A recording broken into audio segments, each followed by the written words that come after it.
naquela noite de chuva, uma jovem foi expulsa da mansão, grávida, acusada de um crime que não cometeu, e o homem que podia ter impedido ficou em silêncio. O nome dela era Amélia, mas o que ninguém imaginava é que anos depois, essa história voltaria para cobrar. E dessa vez, o milionário Fabrício Salvatore não teria como escapar. Nossas histórias têm viajado longe. De onde você está assistindo hoje? Compartilhe com a gente nos comentários. Amélia tinha 22 anos quando começou a trabalhar na mansão dos Salvatore Montalvani, no bairro Cidade Jardim, em São Paulo. A casa era enorme, piso de mármore, cortinas pesadas, lustres que brilhavam mesmo durante o dia. Ela limpava, organizava, passava roupa, fazia tudo sem reclamar, sem levantar os olhos, sem puxar conversa. A patroa, Dona Natália, gostava assim. Gostava de gente calada. Menina, você é boa no que faz, disse Natália numa manhã qualquer, passando o dedo pela estante que Amélia tinha lustrado. Desde que continue assim, quieta, a gente se entende. Amélia concordou sem dizer nada. Fabrício Salvatore Montalvani era o único filho. 30 e poucos anos, cabelo escuro penteado para trás, olhos que nunca ficavam num lugar só. Ele entrava e saía da mansão com a postura de quem achava que o mundo inteiro lhe devia alguma coisa. As primeiras semanas, Amélia e Fabrício mal se cruzaram. Quando se cruzavam, ele passava reto, ela abaixava a cabeça. Até que um dia, no meio da madrugada, Amélia ouviu barulho na cozinha. Desceu as escadas com cuidado e encontrou Fabrício sentado no chão, encostado na geladeira, com uma garrafa de uísque pela metade. Desculpa, eu só vim pegar água, disse ela já recuando. Fica, ele disse sem olhar para ela. Todo mundo nessa casa finge que eu não existo. Pelo menos você não finge. Ela ficou. Não falaram muito naquela noite. Ele bebeu. Ela ficou sentada na cadeira da copa em silêncio, só fazendo companhia. Mas a partir dali, as coisas mudaram. Os olhares duraram mais. As mãos se encostaram. E o que não deveria ter acontecido, aconteceu. Amélia sabia que aquilo ia acabar mal. Sabia que não existia final bonito entre a faxineira e o herdeiro. Mas quando a gente sente o peito acelerar daquele jeito, a razão fica muda. 2 meses depois, o enjoo chegou. Primeiro de manhã, depois a qualquer hora. Amélia comprou o teste numa farmácia longe do bairro, fez no banheiro de serviço e ficou olhando as 2 linhas vermelhas por tanto tempo que perdeu a noção da hora. Grávida. Ela pensou em contar para Fabrício naquela mesma noite. Ensaiou as palavras, respirou fundo, mas quando chegou ao corredor do 2º andar, ouviu a voz de Natália cortando o ar. Fabrício, aquela menina roubou o colar da sua avó. Eu vi com meus próprios olhos. Amélia sentiu o sangue sumir do rosto. O coração batia tão forte que ela achava que o avental ia se mexer sozinho. Mãe, tem certeza? A voz dele, baixa, sem força. Você está duvidando de mim? De mim, Fabrício? Amélia empurrou a porta. As mãos tremiam tanto que ela teve que segurar na maçaneta para não cair. Eu não roubei nada. Nunca peguei nada que não fosse meu. Natália a olhou de cima a baixo, com um desprezo que doía mais que um tapa. Querida, as câmeras mostram você no quarto, com o colar na mão. Eu estava limpando Dona Natália. A senhora sabe disso. A senhora me mandou limpar aquele quarto, eu só mudei as joias de lugar para tirar o pó. Fabrício ficou de pé, do outro lado do cômodo, mas não reagiu. Amélia buscou o olhar dele, esperando que ele falasse, que ele a defendesse, que ele pelo menos perguntasse a verdade. Ele não perguntou. Sai da minha casa, disse Natália, com a voz baixa e firme. Agora, Amélia ainda tentou. Fabrício, por favor, olha para mim. Ele olhou, mas o olhar estava vazio, como se ela fosse uma estranha qualquer. Vai embora, Amélia. A frase saiu seca, sem hesitação, como se ele tivesse ensaiado. Ela desceu as escadas, segurando a barriga que ainda não aparecia, com o rosto ardendo de vergonha e dor. A empregada do turno da noite abriu o portão sem olhar nos olhos dela. A chuva caía grossa, pesada, e Amélia caminhou até o ponto de ônibus com a roupa grudando no corpo. Sentou no banco de metal, sozinha, grávida, sem nada. E ali, debaixo daquela chuva que não parava, fez uma promessa para a criança que crescia dentro dela. Eu vou ser o seu pai e a sua mãe. Você nunca vai precisar de nada que venha deles. O ônibus demorou 40 minutos. Quando chegou, Amélia subiu, sentou no fundo e encostou a cabeça no vidro molhado. As luzes da mansão dos Montalvani ficaram para trás, cada vez menores. Ela não voltou. Amélia desceu do ônibus em Cidade Tiradentes quase 2 horas depois. A chuva tinha parado, mas as ruas ainda estavam molhadas e o cheiro de terra úmida subia do asfalto rachado. Ela caminhou devagar, com os sapatos encharcados, fazendo barulho a cada passo, até chegar na casa da avó. A porta estava destrancada, como sempre. Janete Moura nunca trancava. Dizia que ladrão que quisesse entrar ia se decepcionar com o que encontraria. Amélia entrou, tirou os sapatos na porta e sentou no sofá velho da sala. A televisão estava ligada num canal de reprise de novela com o volume quase no mudo. A luz amarela do abajur fazia tudo parecer mais quente do que realmente era. Janete apareceu no corredor de camisola e chinelo, com o cabelo branco preso num coque frouxo. "Menina, o que aconteceu com você?" Amélia abriu a boca, mas a voz não saiu. Tentou de novo. Nada. Então, só balançou a cabeça e chorou. Chorou sentada naquele sofá, como não chorava desde criança. Janete não perguntou mais nada. Sentou do lado, puxou a neta pela cabeça e deixou ela chorar no seu ombro. Ficaram assim por um tempo que nenhuma das duas contou. Quando Amélia conseguiu falar, contou tudo. O trabalho na mansão, Fabrício, a gravidez, a acusação, a expulsão, cada detalhe. Janete ouviu em silêncio, com os olhos fixos, as mãos segurando as da neta. Quando Amélia terminou, Janete respirou fundo e disse: "Você comeu hoje?" Amélia quase riu. "Vó, a senhora ouviu o que eu falei?" "Ouvi tudo. E você precisa comer. Essa criança precisa comer." Janete se levantou e foi para a cozinha. Amélia ficou no sofá, olhando para o teto, ouvindo o barulho da panela no fogão e a colher batendo na borda do prato. 10 minutos depois, Janete voltou com um prato de arroz com ovo e um copo de suco de laranja feito na hora. "Come!" Amélia comeu, e cada garfada parecia trazer ela de volta para o chão. Nos dias seguintes, Amélia ficou na cama. Dormia, acordava, dormia de novo. Janete não forçou nada. Só deixava comida na mesa e voltava para seus afazeres. Mas uma semana depois, numa manhã de terça-feira, Janete entrou no quarto e abriu a cortina. "Chega, Amélia." "Vó, me deixa." "Não vou deixar. Você tem uma criança na barriga e uma vida para resolver. Ficar nessa cama não vai mudar o que aconteceu." Amélia se sentou devagar, os olhos inchados. "E o que eu faço, vó? Eu não tenho emprego, não tenho dinheiro, não tenho nada." Janete sentou na beirada da cama e segurou o rosto da neta com as 2 mãos. "Você tem a mim e tem essa criança, isso é muito. Agora levanta e vem tomar café que esfriou." Amélia levantou. E a partir daquele café da manhã começou a reconstrução. A primeira decisão foi a mais difícil. Amélia pegou o telefone, olhou para o número de Fabrício e ficou parada por quase 5 minutos. Janete observava da porta da cozinha, secando um prato. "Vai ligar para ele?" "Estou pensando." "Pensa bem, então. Porque se você ligar, vai ser você pedindo. E se ele disser não, vai doer 2 vezes." Amélia encarou a avó, buscando força. "E se eu não ligar?" "Se você não ligar, a dor é uma só. E passa." Amélia guardou o telefone. Não ligou naquele dia, nem no dia seguinte, nem nunca. A segunda decisão veio numa noite em que Amélia não conseguia dormir.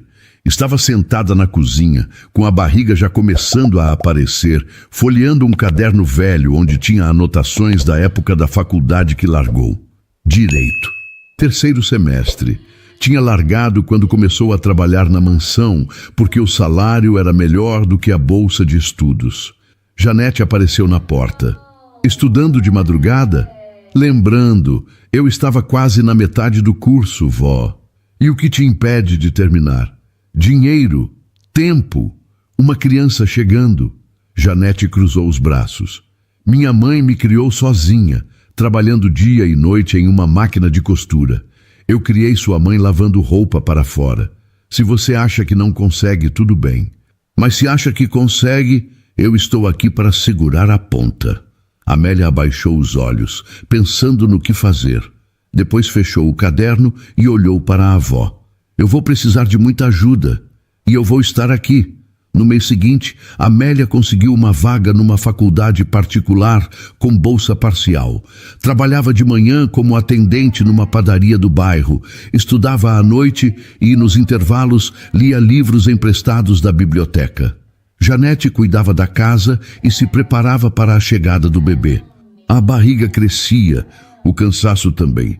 Mas toda vez que Amélia sentia vontade de desistir, olhava para o espelho e repetia a mesma frase, baixinho, como se fosse uma oração. A minha filha vai ser amada, nem que seja só por mim. E seguia. Olívia nasceu numa manhã de quarta-feira, num hospital público da Zona Leste. Chovia de novo, como se São Paulo quisesse repetir o cenário daquela noite no portão da mansão. Mas dessa vez, a chuva não doía. Dessa vez, Amélia tinha para onde ir. O parto foi longo, quase 14 horas. Amélia segurou a mão de Janete o tempo inteiro, apertando com tanta força que a avó ficou com os dedos dormentes por 2 dias depois. Respira, menina. Respira. Estou respirando, vó. Estou tentando. Quando o choro da criança encheu o ar da sala, Amélia sentiu o corpo inteiro amolecer. O cansaço sumiu, a dor sumiu, o mundo inteiro sumiu e ficou só aquele som. A enfermeira colocou Olívia no peito dela, embrulhada numa manta branca do hospital, com o rosto enrugado e os olhinhos fechados. Janete enxugou o rosto com a manga da blusa. Ela é linda, Amélia. Amélia não conseguiu falar. Ficou olhando para a filha com os lábios tremendo e os olhos cheios, segurando o choro que vinha lá de dentro, daquele lugar que ela achava que já tinha secado. Olívia, sussurrou. Seu nome é Olívia. Janete sorriu. Nome bonito. Por quê? Porque oliveira é resistente, dá frutos mesmo em terra difícil. Janete concordou devagar, com o olhar brilhando. Os primeiros meses foram os mais difíceis. Olívia chorava de madrugada e Amélia levantava com o corpo pesado de sono. Preparava a mamadeira com os olhos meio fechados e ficava no quarto escuro ninando a filha. Às vezes Janete aparecia na porta e pegava a bebê no colo. Vai dormir, Amélia? Eu cuido. Não precisa, vó. Não estou perguntando. Janete pegava Olívia, sentava na cadeira de balanço da sala e cantava baixinho. Cantigas antigas, dessas que ninguém mais lembra a letra inteira. E Olívia dormia. Dormia no colo da bisavó, como se o mundo fosse o lugar mais seguro que existia. Quando Olívia completou 6 meses, Amélia voltou a estudar. O ritmo era pesado. Acordava às 5, dava banho na filha, deixava com Janete, ia para o trabalho, saía do trabalho, ia para a faculdade, voltava para casa quase meia-noite. Comia o que sobrava no prato, olhava Olívia dormindo no berço e desabava na cama. Teve noites em que chorou de cansaço, noites em que pensou em desistir, noites em que se perguntou se estava sendo egoísta por querer mais, quando já tinha tanto trabalho só para sobreviver. Mas sempre que essa dúvida aparecia, Janete resolvia com uma frase. Não é egoísmo, menina. É exemplo. Olívia cresceu cercada de pouco, mas cercada de gente que se importava. A casa era pequena, o quintal era de terra, os brinquedos eram poucos, Mas tinha café de manhã com pão quentinho que Janete fazia no forno, tinha história antes de dormir, tinha colo disponível a qualquer hora. Quando fez 2 anos, Olívia já falava frases inteiras. Era uma criança observadora que ficava sentada no chão da cozinha, olhando a bisavó cozinhar, fazendo perguntas que não paravam. Vó Janete, por que a água borbulha? Porque está quente, meu amor. Mas por que ela fica brava quando está quente? Janete ria de verdade, com a barriga, com os olhos, com o corpo inteiro. Olívia tinha esse efeito nas pessoas. Fazia o mundo parecer menos complicado. Aos 3 anos, Olívia começou a perceber que sua família era diferente. Na escolinha, as outras crianças falavam do pai, do carro do pai, do aniversário na casa do pai. Um dia, sentada no banco de trás do ônibus, voltando da escola com a mãe, Olívia perguntou: "Mãe, eu tenho pai?" Amélia sentiu o estômago apertar. Olhou para a filha, que balançava as perninhas no banco, sem alcançar o chão. "Todo mundo tem pai, filha. Mas cadê o meu?" Amélia respirou devagar. "O seu pai está longe, mas você tem a mim, tem a avó Janete e tem muito amor nessa casa." Olívia pensou por um instante antes de responder. Depois disse: "Está bom. Mas se ele aparecer, fala para ele que eu gosto de sorvete de morango." Amélia riu. Riu para não chorar e apertou a mão da filha com força. "Eu falo, meu amor." Naquela noite, depois que Olívia dormiu, Amélia ficou sentada na cozinha com Janete. O rádio tocava uma música antiga e o café estava morno. Ela perguntou do pai: "Vó." Janete levantou os olhos do crochê. "E você disse o quê?" "Que ele está longe." "Está mesmo." Amélia ficou em silêncio. "Um dia ela vai querer saber a verdade toda, vó. E nesse dia você conta.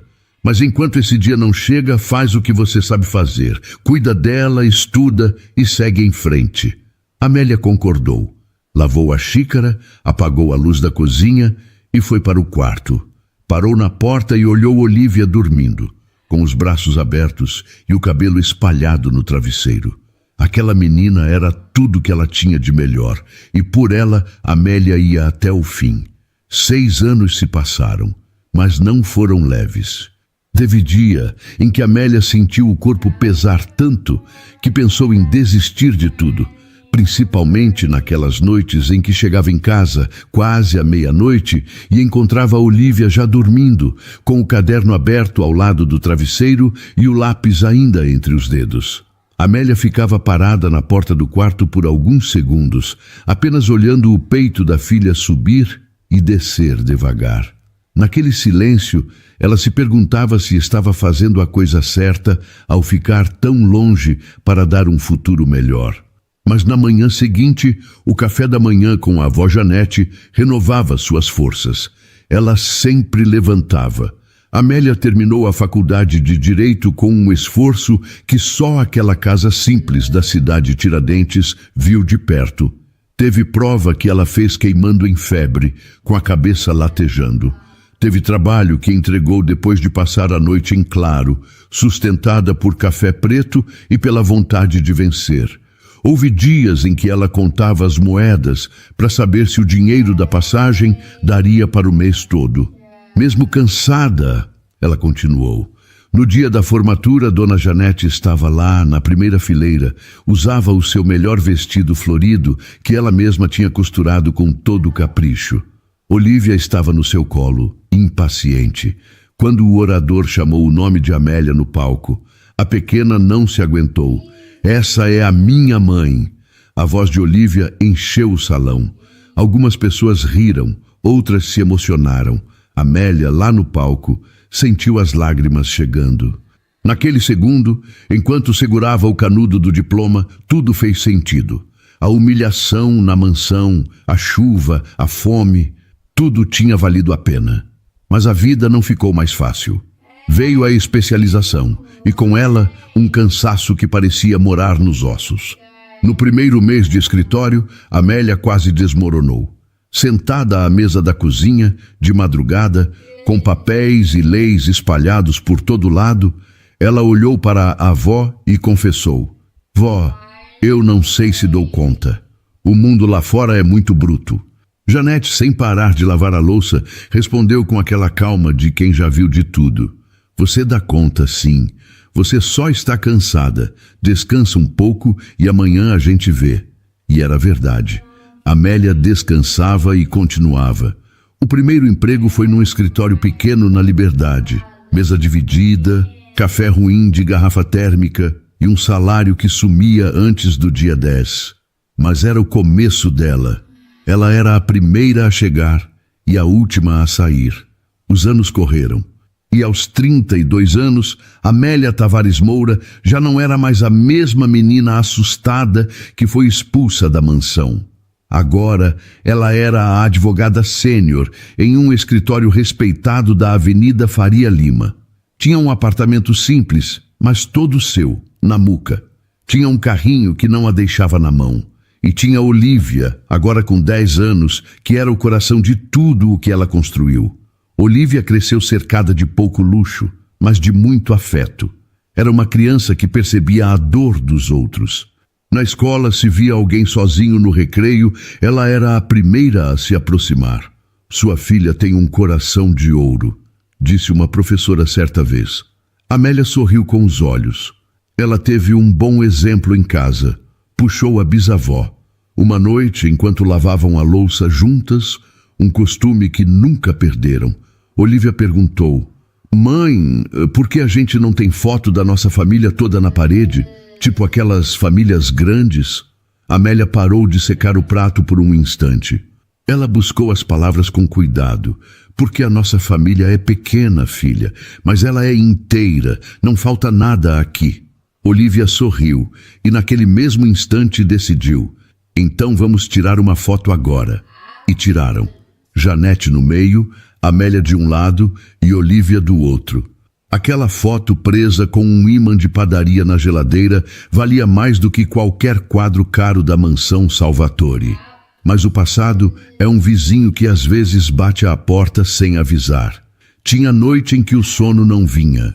No silêncio da sala, um pensamento teimoso insistia em aparecer. Será que ele lembrou de mim alguma vez? Será que ele sabe que tem uma filha? Amélia se levantava, bebia um copo de água gelada e voltava para o quarto. No dia seguinte, ela acordava cedo e seguia em frente. Ela não podia parar. Tinha gente dependendo dela. Enquanto Amélia prosperava, a vida de Fabrício era um deserto de luxo. Ele acordava todos os dias às 6 da manhã numa mansão silenciosa demais. O café era servido na mesa de 12 lugares, onde ele sentava sempre na mesma cadeira, na ponta, com o jornal aberto e o celular ao lado. Ninguém sentava nas outras 11. Depois que Natália se foi, a casa ficou vazia de um jeito que nada ali preenchia. As cortinas continuavam sendo abertas pelo mordomo toda manhã. Os arranjos de flores eram trocados toda semana. O piso brilhava como se esperasse visita, mas ninguém vinha, ninguém tinha motivo para vir.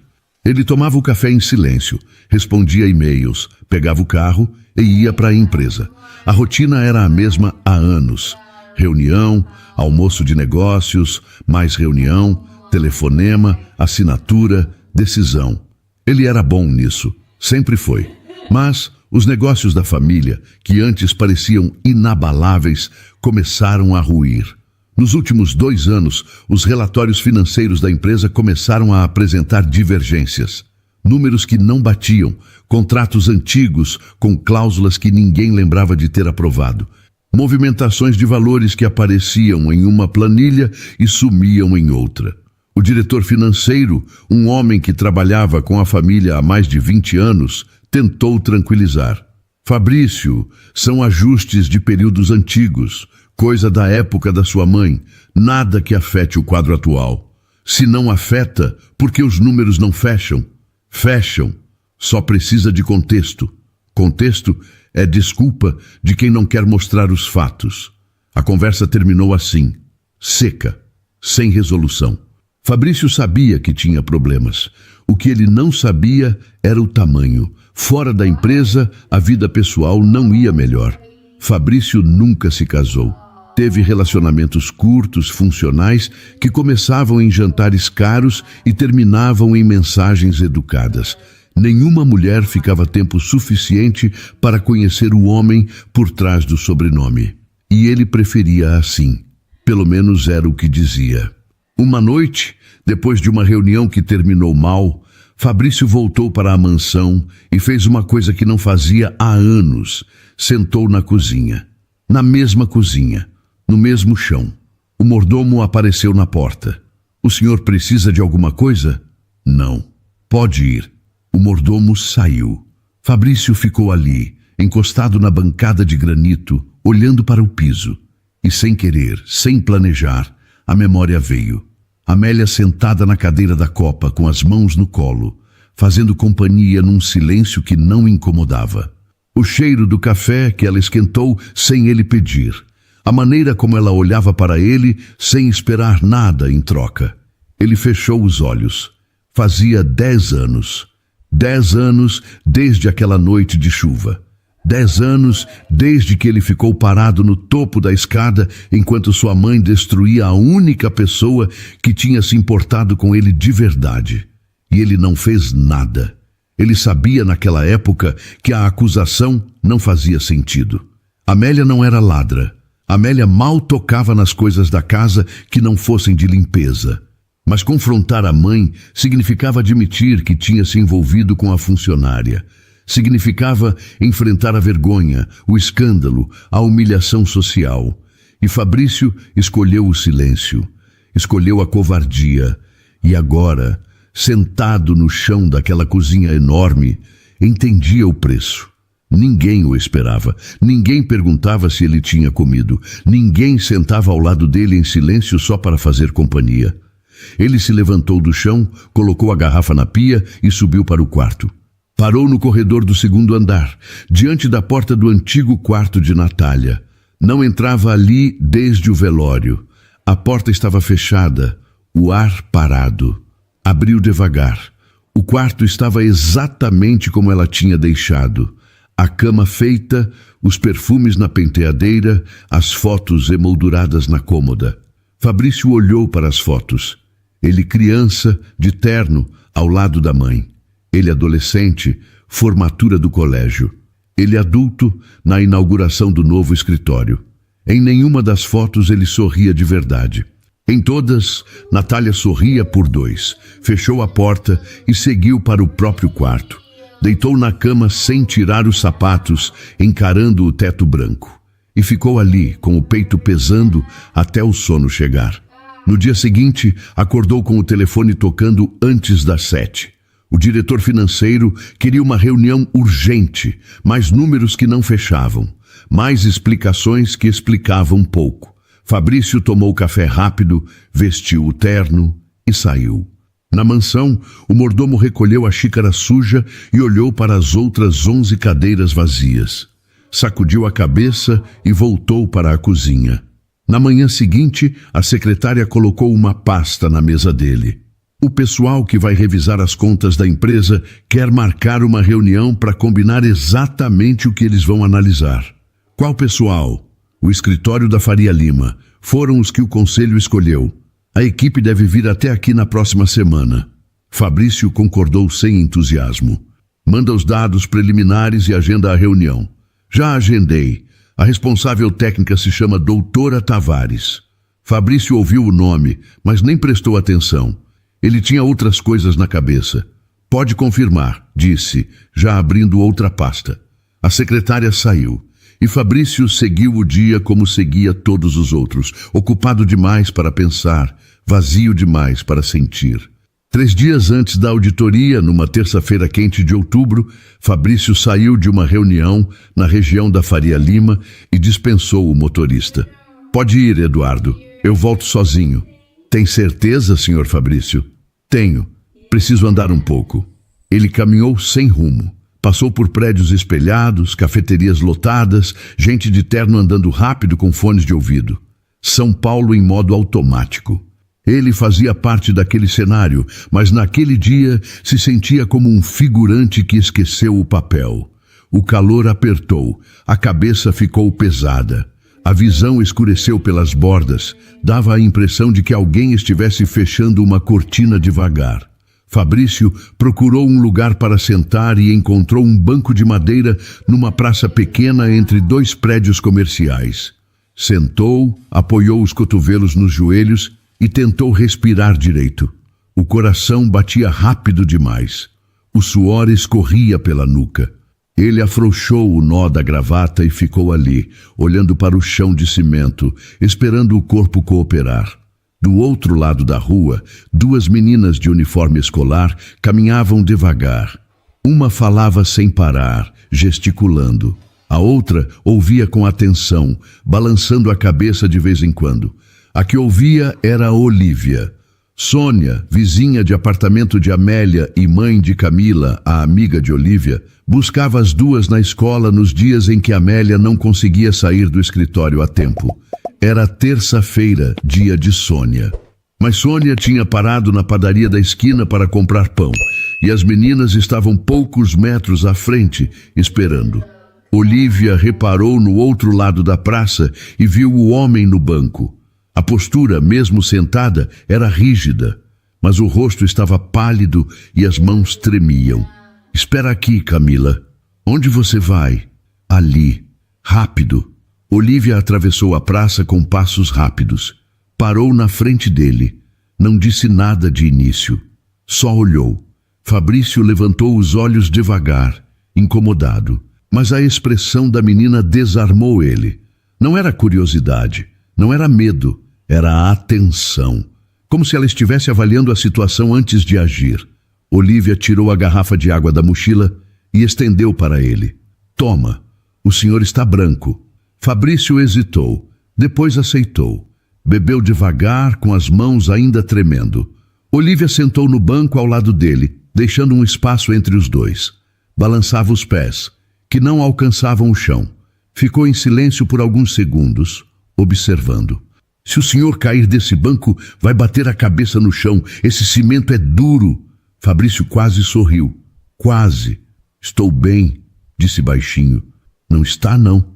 Mas tudo bem, todo mundo fala isso. Ele olhou para a menina e sentiu uma coisa estranha. Uma familiaridade sem nome. O jeito como ela sustentava o olhar. A calma. A firmeza sem grosseria. Você não devia estar na escola? Perguntou. Só para dizer alguma coisa. Já acabou. O senhor que devia estar no hospital, pelo jeito. Não preciso de hospital. Minha bisavó também fala isso. E vai todo mês. Fabrício respirou fundo. O ar voltou ao normal. O coração desacelerou. A presença daquela menina tinha um efeito estranho. Fazia o mundo parecer mais lento, mais leve. Do outro lado da praça, Camila gritou. Olívia, a minha mãe está chamando.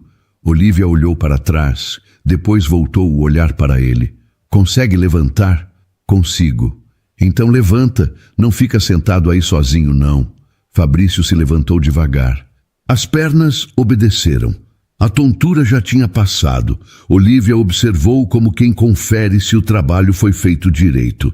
Depois pegou a garrafa de volta, guardou na mochila e deu um passo para trás. Bebe mais água durante o dia. E come alguma coisa salgada. Minha mãe fala que quando a pressão cai, sal ajuda. Fabrício ficou parado, sem saber o que responder. Obrigado, ele disse. Olívia deu de ombros. De nada. Fica bem. E saiu andando. Atravessou a praça, encontrou Camila e as duas seguiram pela calçada até sumirem na esquina. Sônia vinha logo atrás, com um saco de pão na mão. Fabrício ficou de pé no meio daquela praça, com a gravata frouxa e o paletó amassado, olhando para a esquina onde a menina tinha desaparecido. Quem era aquela criança? Porque ele sentia que já conhecia aquele olhar. Balançou a cabeça, guardou as mãos nos bolsos, chamou um carro por aplicativo e foi embora. Mas durante a noite inteira, sentado na sala da mansão com um copo de água que não bebeu, só pensava em uma coisa, nos olhos daquela menina, e na certeza incômoda de que tinha visto aqueles olhos antes. Na sexta-feira seguinte, a equipe de auditoria chegou à mansão às 9 da manhã. 2 assistentes e uma líder. Amélia Tavares Moura desceu do carro preto do escritório, com uma pasta na mão, vestia um conjunto cinza elegante, sapatos de saltos baixos, sem brinco, sem pulseira, limpa, discreta, profissional. Parou diante do portão, o mesmo portão de ferro que ela atravessou uma noite de chuva, 10 anos atrás, com a roupa encharcada e o coração quebrado. O ferro estava pintado de novo, mais brilhante, mas a estrutura era a mesma. Amélia respirou fundo, segurou a pasta com mais firmeza. Doutora, podemos entrar? Perguntou um dos assistentes, estranhando a pausa. Podemos. Ela entrou. Os passos firmes no piso de pedra. O salão de entrada era o mesmo. O lustre era o mesmo. Até o cheiro, cera de madeira e flores frescas, era o mesmo. Mas Amélia não era. O mordomo os recebeu e os levou até a sala de reuniões no térreo. Uma sala ampla com mesa de vidro, cadeiras de couro e uma estante cheia de livros que ninguém tinha lido. O Sr. Fabrício desce em instantes. Obrigada. Amélia organizou os documentos sobre a mesa. Distribuiu pastas para os assistentes. Conferiu a lista de itens que precisariam acessar. Contratos de fornecedores, registros contábeis anteriores a 2016, atas de reunião do conselho, movimentações patrimoniais. Estava no meio de uma anotação quando ouviu os passos na escada. Fabrício desceu, ajustando o relógio no pulso. Camisa branca, sem paletó, mangas dobradas nos antebraços.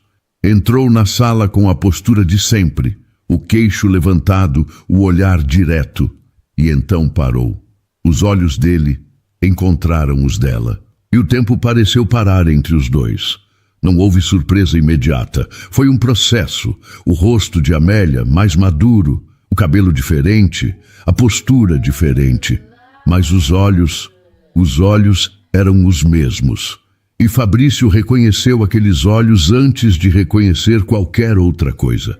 A memória veio como água entrando por uma fresta. A cozinha, a madrugada, o chão frio, a cadeira da copa, os olhos dela o observando sem esperar nada. Ele ficou parado no último degrau da escada. Amélia, disse o nome como quem tropeça numa pedra no escuro. Amélia levantou o olhar do documento, sustentou, não piscou, não sorriu, não endureceu.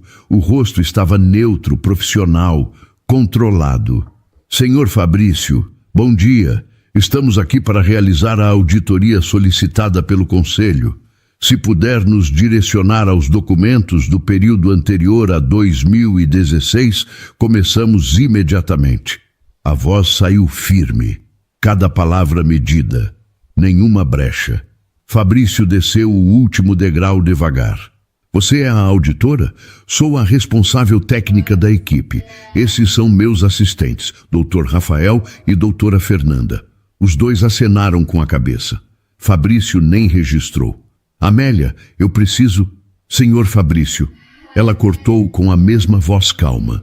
Estamos aqui a trabalho. Se puder nos encaminhar o acesso à sala de arquivos, agradecemos. Os assistentes trocaram um olhar rápido. O mordomo, parado à porta, olhou para o chão. Fabrício engoliu seco. Abriu a boca, fechou. Abriu de novo. A sala de arquivos é no final do corredor esquerdo. O mordomo acompanha vocês. Obrigada. Amélia se levantou, juntou os papéis e saiu da sala sem olhar para trás. Os assistentes foram atrás. O som dos saltos no corredor ficou cada vez mais baixo até sumir. Fabrício permaneceu parado, sozinho na sala de reuniões, com as mãos nos bolsos e o peito apertado. Ela estava ali, na casa dele, depois de 10 anos, e não o olhou com raiva, não o olhou com saudade, não o olhou com nada. E era isso que doía mais. Ele puxou a cadeira e sentou, passou a mão no rosto. Ficou assim por um tempo, olhando para a mesa de vidro sem ver nada. O mordomo voltou à porta. Senhor Fabrício, deseja alguma coisa? Não. O senhor está bem? Fabrício olhou para ele. Há quanto tempo você trabalha aqui, Geraldo? 32 anos, senhor. Você lembra dela? O mordomo hesitou. Depois disse com cuidado: Lembro, sim. Trabalhadora como poucas. Fabrício concordou devagar. Pois é. E eu mandei embora. Geraldo não respondeu. Ficou parado na porta com as mãos atrás das costas até Fabrício dispensá-lo com um gesto. Sozinho de novo, Fabrício encostou na cadeira e olhou para o teto. O lustre de cristal pendia acima dele, o mesmo lustre que a mãe mandou trazer da Itália. Tudo naquela casa tinha a marca de Natália. Cada móvel, cada quadro, cada decisão, inclusive a pior de todas. E no corredor, longe dali, Amélia abriu a primeira caixa de documentos com as mãos firmes e o coração acelerado. Mas ninguém percebeu, porque ela tinha aprendido, ao longo de 10 anos, a maior habilidade que uma mulher pode ter. Ela aprendeu a seguir, mesmo quando doía lembrar. Nos 3 dias seguintes, Amélia trabalhou na mansão como se estivesse em qualquer outro lugar. Abria caixas, separava documentos, fotografava páginas, anotava números, cruzava informações. Os assistentes a observavam com uma admiração silenciosa. A mulher era uma máquina de precisão com olhos de águia. Fabrício aparecia de vez em quando. Passava pelo corredor, parava na porta da sala de arquivos, olhava para dentro. Às vezes perguntava se precisavam de alguma coisa.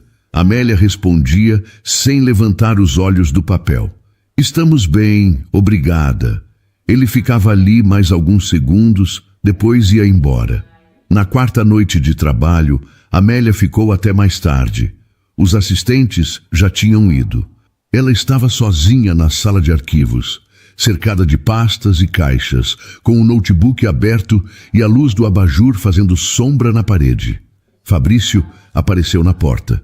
Sem paletó, sem relógio, com um copo de água na mão. Você quer um café? Perguntou. Amélia levantou os olhos. Não, obrigada. Amélia, a gente pode conversar? Ela tirou os óculos de leitura e colocou sobre a mesa. Olhou para ele com a mesma expressão neutra de sempre. Sobre o que, senhor Fabrício? Para de me chamar assim. Assim como? Senhor, você nunca me chamou de senhor.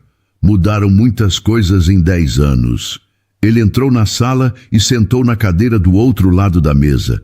O copo de água ficou entre os dois, como uma barreira. Eu pensei em você, disse ele com a voz baixa. Muitas vezes.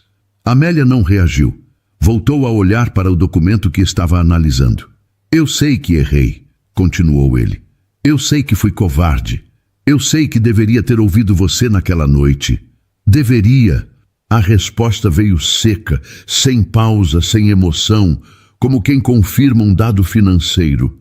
Minha mãe, ela tinha um poder sobre mim que eu não sabia explicar. Eu tinha medo dela, medo de enfrentá-la. E quando ela disse que você tinha roubado, eu não roubei nada. Eu sei, eu sempre soube. Amélia largou a caneta, olhou para ele. Se sempre soube, por que me mandou embora? Porque eu era fraco, porque era mais fácil acreditar nela do que enfrentar a verdade. E a verdade era o quê, Fabrício? Ele engoliu seco, que eu gostava de você e que isso me apavorava. Amélia ficou em silêncio. Não era um silêncio de surpresa, era um silêncio de quem já ouviu aquilo 1000 vezes dentro da própria cabeça e não sentiu nada. Isso não muda o que aconteceu, disse ela. Eu sei. E não muda o que eu construí sem você. Eu sei disso também. Amélia colocou os óculos de volta e voltou ao documento. Tenho trabalho para terminar. Se puder, apague a luz do corredor quando subir.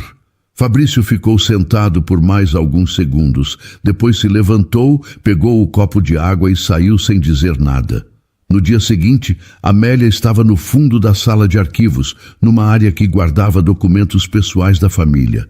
Caixas antigas, amareladas, com etiquetas escritas à mão. A maioria era de Natália. Recibos, cartas, contratos de prestadores de serviço. Amélia abriu uma caixa marcada como correspondências pessoais, 2015. Dentro, entre faturas e convites de eventos sociais, havia um envelope branco, sem selo, sem destinatário.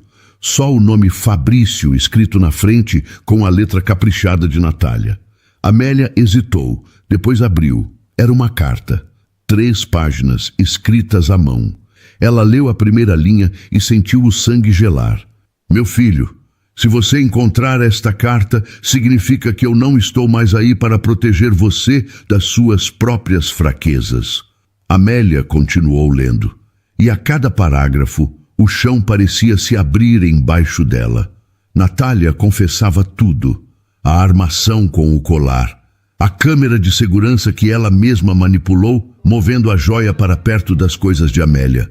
O motivo: aquela menina iria destruir o nome da nossa família com uma gravidez que envergonharia todos nós. A carta terminava com uma frase que Amélia leu 3 vezes. Fiz o que qualquer mãe faria. Protegi o meu filho. Se houve pecado, que Deus me cobre, mas não me arrependo. Amélia colocou a carta sobre a mesa. As mãos tremiam, os olhos ardiam, mas ela não chorou. Continuou ali, sentada, olhando para aquele papel por um longo tempo. O barulho do jardim entrava pela janela aberta. Um passarinho cantava do lado de fora, indiferente ao peso daquelas palavras. 10 anos. 10 anos de silêncio, de recomeço, de suor e sacrifício. E a prova de que tudo tinha sido uma mentira estava ali, escrita com letra bonita num papel perfumado. Amélia respirou fundo, fotografou cada página com o celular e colocou a carta de volta no envelope. Guardou-o no fundo da pasta entre 2 relatórios, onde ninguém olharia. Aquela carta mudava tudo, e Amélia sabia exatamente o que ia fazer com ela. Amélia passou a noite inteira acordada, sentada na mesa da cozinha do seu apartamento na Mooca, com a foto da carta no celular e uma xícara de café frio do lado. Olívia dormia no quarto ao lado, com a porta entreaberta. A decisão não era simples. A carta provava que Natália tinha armado tudo. Provava que Amélia era inocente. Provava que a expulsão foi baseada numa mentira. Mas provar a verdade significava abrir uma ferida que Amélia tinha passado 10 anos tentando fechar. De manhã, antes de sair para a mansão, ligou para Janete. Vó, achei uma carta. Que carta? Da Natália. Confessando que armou tudo, o roubo do colar, a câmera, tudo, silêncio do outro lado. Vó, estou aqui, estou pensando. E o que a senhora acha? Acho que a verdade não pede licença, Amélia. Ela aparece quando quer. O que importa é o que você faz com ela. Eu não sei o que fazer. Sabe, sim, você sempre soube. Só precisa de coragem. Amélia desligou, tomou banho, vestiu o tailleur cinza e saiu. No carro, a caminho da mansão, olhou para a foto da carta mais uma vez. Depois guardou o celular e entrou. A manhã correu normal. Documentos, números, planilhas. Os assistentes trabalhavam em silêncio enquanto Amélia revisava contratos antigos. Até que por volta das 11, Fabrício entrou na sala de arquivos. Bom dia, precisam de alguma coisa? Senhor Fabrício, disse Amélia, sem levantar os olhos. Poderia nos dar um momento? Preciso falar com o senhor em particular. Os assistentes olharam para ela, depois para ele. Amélia fez um gesto com a cabeça e eles saíram. A porta se fechou. Ficaram os 2. Amélia se levantou.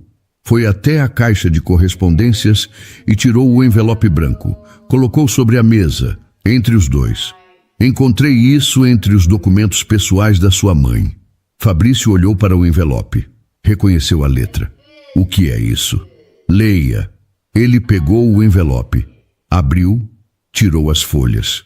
Começou a ler de pé, mas no meio da primeira página, sentou. No meio da segunda, as mãos começaram a tremer. No final da terceira, colocou as folhas sobre a mesa e ficou olhando para o nada. O silêncio na sala pesava. O relógio na parede fazia um barulho miúdo que nenhum dos 2 tinha percebido antes. Ela armou, disse Fabrício com a voz falha. A minha mãe armou tudo. Armou. A joia, a câmera, a acusação. Tudo mentira. Tudo. Fabrício se levantou e andou até a janela. Ficou de costas para Amélia, com as mãos na cintura, olhando para o jardim sem ver nada. Amélia, tem mais uma coisa que o senhor precisa saber. Ele virou devagar. Amélia estava de pé, com os braços cruzados, o rosto firme. Quando fui expulsa dessa casa, eu estava grávida. Fabrício ficou pálido. O quê? Grávida? De você. Ele apoiou a mão na beirada da mesa. Você teve a criança? Tive. Uma menina, Olívia, tem 10 anos. 10 anos. Ele repetiu as palavras lentamente. 10 anos, Amélia. E você nunca me contou? Você me mandou embora sem ouvir uma palavra. Você acha que eu ia voltar implorando para ser ouvida? Fabrício passou a mão no rosto. As pernas fraquejaram. Ele sentou de novo, dessa vez na cadeira mais próxima, de qualquer jeito. A menina da praça, disse quase sem voz. Amélia travou por um instante. Que praça? Terça-feira passada. Uma menina me deu água numa praça perto da Faria Lima. Olhos escuros, cabelo comprido, calma, firme. Parecia que eu já conhecia ela. Amélia sentiu o estômago apertar. Não sabia desse encontro. Olívia não tinha contado. Você está me dizendo que encontrou a minha filha por acaso numa praça? Estou. E ela ficou do meu lado até eu conseguir levantar. Amélia descruzou os braços, encostou na mesa, ficou olhando para Fabrício com uma expressão que misturava raiva, espanto e uma tristeza antiga. Ela é assim, disse Amélia, com a voz mais baixa. Olívia é assim. Ela cuida das pessoas sem perguntar o porquê. Fabrício olhou para Amélia com os olhos vermelhos. Eu quero conhecer ela. De verdade, como pai. Isso não depende só de você, depende dela e depende do que eu achar melhor para ela. Amélia respondeu. Eu entendo. Não, Fabrício, você não entende. Você nunca entendeu. Mas talvez agora, finalmente aprenda. Ela pegou o envelope, guardou na pasta e saiu da sala. E Fabrício ficou ali, sozinho, segurando nas mãos a verdade que levou 10 anos para chegar. Na noite seguinte, Amélia sentou na cama de Olívia. A menina estava de pijama, com um livro aberto no colo e os pés enfiados debaixo do cobertor. Filha, preciso conversar com você sobre uma coisa importante. Olívia fechou o livro e olhou para a mãe. Coisa boa ou coisa ruim? Coisa verdadeira. Olívia ficou quieta. Esperou. Amélia segurou a mão dela. Lembra que você me perguntou do seu pai? Lembro, quando era pequena. Pois é, eu nunca te contei a história toda e acho que agora é hora. Amélia contou. Contou sobre a mansão, o trabalho, Fabrício, a gravidez, a acusação de Natália, a expulsão. Contou com calma, escolhendo as palavras sem enfeitar e sem amargura. Contou como quem conta uma história que já não machuca, mas que ainda pesa. Olívia ouviu tudo sem interromper. Os olhos ficaram sérios, as mãos apertaram o cobertor, mas ela não chorou. Quando Amélia terminou, Olívia ficou em silêncio por um tempo. Depois disse, ele quer me conhecer? Amélia sentiu o peito apertar. Quer sim. E a senhora quer que eu conheça ele? Amélia olhou para a filha. Aquele rosto sério, maduro demais para 10 anos. Aqueles olhos que herdou do pai. Aquela calma que herdou da bisavó. Eu quero que você decida, filha. Não é uma decisão minha. É sua. Olívia levou alguns segundos antes de responder.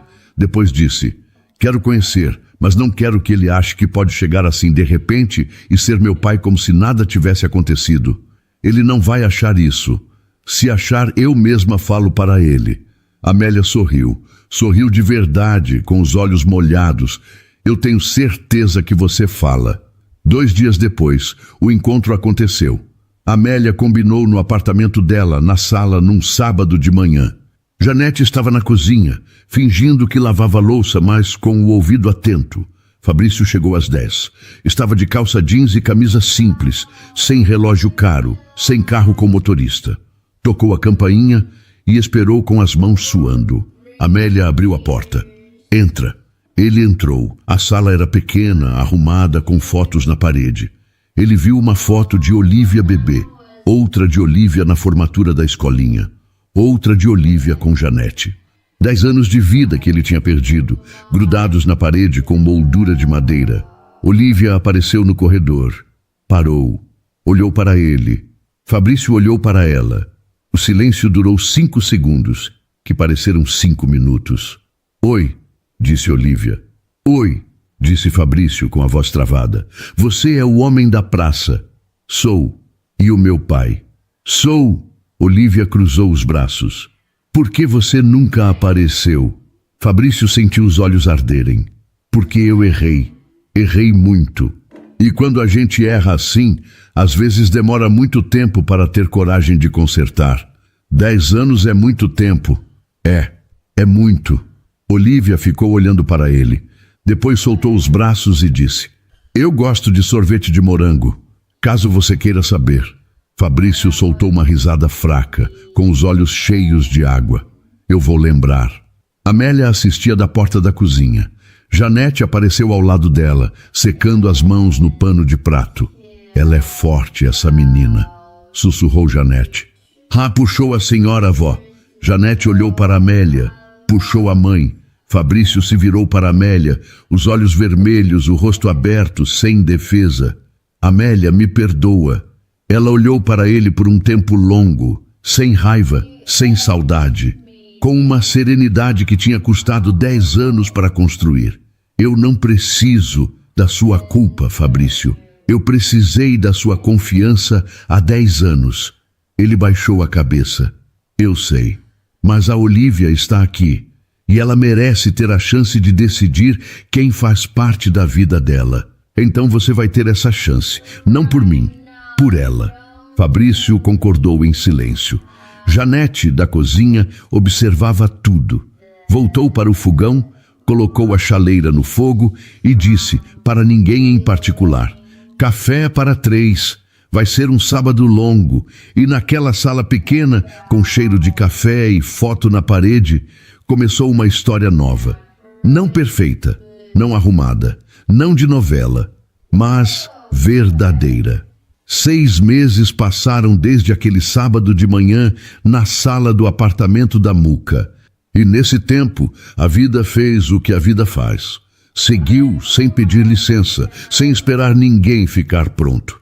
Fabrício passou a visitar Olívia todo sábado. Chegava às 10, pontual, com a mesma roupa simples e sem o carro com motorista. No começo, os encontros eram desajeitados.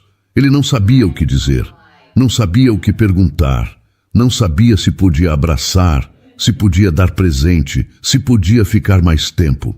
Olívia percebia o desconforto dele e, com aquela sabedoria estranha que crianças às vezes têm, assumia o comando. Senta aí, vou te ensinar um jogo de cartas que a avó Janete me ensinou. E Fabrício sentava. Aprendia, perdia. Olívia comemorava. Ele sorria. No segundo mês, Olívia pediu para ir a uma sorveteria no bairro. Foram a pé, os dois, pela calçada irregular da Muca, sem motorista, sem segurança. Você anda sempre assim? Perguntou Fabrício, desviando de um buraco na calçada. Assim como? A pé. Como mais? Ele riu, baixinho, quase para dentro. Um riso novo que não combinava com o homem que ele tinha sido a vida inteira. Na sorveteria, Olívia pediu morango. Fabrício pediu limão. Sentaram numa mesa de plástico na calçada, debaixo de um toldo vermelho desbotado. Posso te perguntar uma coisa? Disse Olívia, com a colher no meio do caminho entre o pote e a boca. Pode. Você gostava da minha mãe? Fabrício segurou o pote de sorvete com as 2 mãos. Gostava. Muito. Então por que não ficou com ela? Porque eu tive medo. E quando a gente tem medo, faz escolhas erradas. Medo de quê? De ser diferente do que as pessoas esperavam de mim. Olívia pensou por um momento. Lambeu o sorvete. Depois disse: minha mãe nunca teve medo. Pelo menos eu nunca vi. Fabrício olhou para a filha. Sua mãe é a pessoa mais corajosa que eu já conheci. Eu sei. No 3º mês, Janete adoeceu. Uma gripe forte que se tornou pneumonia. Ficou internada 8 dias no hospital. Amélia dormiu no hospital todas as noites, na cadeira ao lado da cama, com o casaco dobrado como travesseiro. Fabrício apareceu no hospital no terceiro dia, sem avisar. Levou comida de verdade para Amélia, não de cantina. Arroz, feijão, bife, salada. Você precisa comer, disse, colocando a marmita na mesa do corredor. Amélia encarou a marmita, depois voltou a atenção para ele. Obrigada. A Olívia está com a Sônia. Fiz questão de confirmar antes de vir. Amélia não disse nada, pegou a marmita e comeu. Fabrício ficou sentado na outra cadeira do corredor, em silêncio, sem tentar conversar, sem tentar ser mais do que aquilo. Presente, só presente. Quando Janete teve alta, Olívia preparou uma festa no apartamento. Balões de aniversário, bolo de chocolate comprado na padaria e um cartaz escrito à mão. Bem-vinda de volta, vó Janete. Janete entrou, viu o cartaz e ficou parada. Vocês fizeram isso tudo? Eu e a Olívia, disse Amélia, e o Fabrício ajudou com os balões, completou Olívia. Ele não sabe dar nó em balão. Estourou 3. Janete sentou na sua poltrona, aceitou o pedaço de bolo que Olívia trouxe e ficou em silêncio, observando a sala. Amélia lavando louça, Olívia mostrando um desenho para Fabrício. Fabrício tentando entender o que a filha tinha desenhado. Uma família estranha, montada fora de ordem, com pedaços faltando e outros sobrando. Mas uma família. Uma tarde, semanas depois, Olívia e Amélia voltavam da escola. Olívia estava quieta. Amélia percebeu. O que foi, filha? Nada. Olívia. A menina olhou pela janela do carro. Mãe, você perdoou ele? Amélia encostou o carro. Desligou o motor, virou para a filha. Eu me escolhi, Olívia. Escolhi não carregar raiva. Escolhi construir uma vida que não dependesse de desculpa nenhuma. O perdão veio junto, sem eu perceber. Não porque ele merecesse, mas porque eu merecia parar de carregar aquele peso.